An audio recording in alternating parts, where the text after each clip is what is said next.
जोहार दोस्तों, हरमारिन एंगहे तरती झारखंडी जोहार 2018 नु जत्रा ही पूना डंडी अंदर की बरा लगनर आसी नामे है के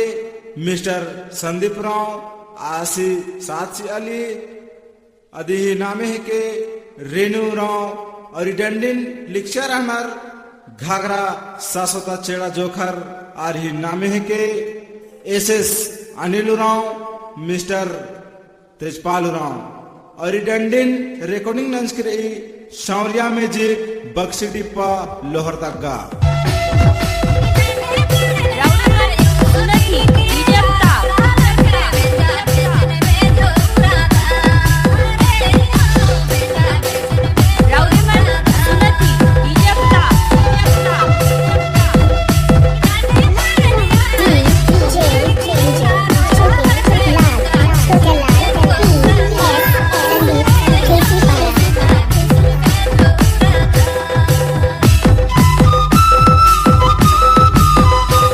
संदीप डीजे छोटेला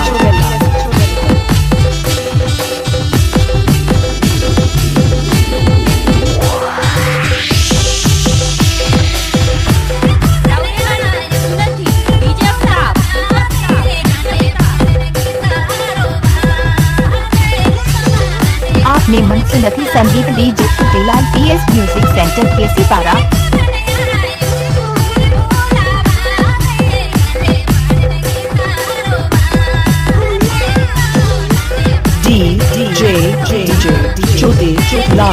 छोटे लाल PS संदीप केसी पारा।